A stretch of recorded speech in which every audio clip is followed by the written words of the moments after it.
আসসালামু আলাইকুম রহমতুল্লাহ। সবাই কেমন আছেন? আলহামদুলিল্লাহ ভালো আছেন। আমি আলহামদুলিল্লাহ ভালো আছি। তো দেখতে পাচ্ছেন আমি কিন্তু আমাদের গরুর জন্য খাবার রেডি করতেছি, কারণ এগুলা কেটে ছোটো ছোটো করে রেখে দেবো এবং এই খাদ্যগুলো কিন্তু আমরা দুপুরে এবং সকালে খেতে দেবো ইনশাল্লাহ। তো ঘাস এবং পোয়াল আমরা কিন্তু একসাথে মিশিয়ে খাওয়াই, কারণ আপনার খালি পোয়াল খাওয়ালে আপনার গরুর কিন্তু ওজন বাড়াবাদি কমে যায়। আপনার খালি শুকনো ফল খাওয়ালে আপনার দেখা যাচ্ছে 370 থেকে 80 গ্রাম কিন্তু ওজন কমে যায়। এই জন্য আমরা ঘাস এবং আপনার যখন শুকনো ফল দিই তখন কিন্তু ভিজিয়ে আমরা ভুসি দিয়ে মাখিয়ে দিই। তো ইনশাল্লাহ আমরা কিন্তু ঘাস এবং পোয়াল দেখতে পাচ্ছেন আমরা সুন্দরভাবে একসাথে ছোটো ছোটো করে কাটার পরে ভালোভাবে রেখে দিছি এবং আর কি সুন্দর করে মিশিয়ে আমরা কিন্তু গরুকে এইগুলাই খেতে দেব এবং এগুলো খেলে আপনার গরু অবশ্যই ভালো একটা প্রোটিন আসবে ইনশাআল্লাহ।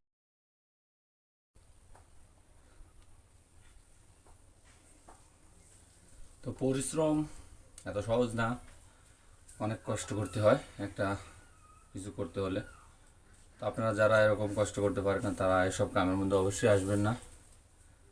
আর যদি এই কৃষিকাজের মধ্যে আপনারা আসেন এবং খামারি হতে চান, প্রান্তিক খামারি এবং বড় খামারি যেটাই হোক, অবশ্যই কষ্ট করতে হবে এবং রেগুলার আপনার পরিশ্রম করতে হবে, তাছাড়া আপনার সফলতার মুখ দেখতে পারবেন না।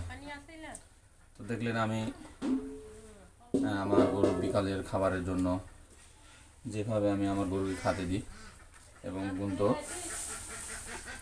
দেখতে পাচ্ছেন যে খড় আর এবং ঘাস মিশিয়ে একসাথে আমি ছুঁয়ে দিলাম। এখন আমি গরুকে গোসল করাবো, এরপরে 2টা-2:30-এর দিকে আমি গরুকে কিন্তু খাতে দেবো।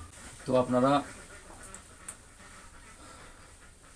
এসবের মধ্যে আসেন, খালি চাকরি খুঁজলে হবে না, কারণ চাকরির মধ্যে কিছু নেই।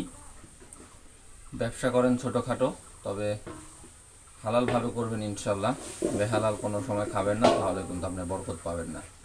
হালালভাবে 1 টাকা ইনকাম করবেন, অবশ্যই আল্লাহ তাআলা বরকত দিবে এবং অবশ্যই আপনারা ছোটোখাটো ব্যবসা করবেন।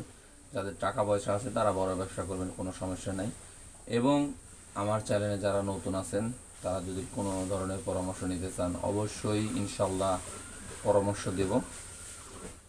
যতটুকু জানি ইনশাল্লাহ আমরা পরামর্শ দেবো এবং যদি না জানি অবশ্যই জেনে আপনাদের পরামর্শ দেওয়ার চেষ্টা করবো ইনশাআল্লাহ। তো সবাই ভালো থাকবেন এবং সুস্থ থাকবেন। আল্লাহ হাফেজ। আসসালামু আলাইকুম ওয়া রাহমাতুল্লাহ।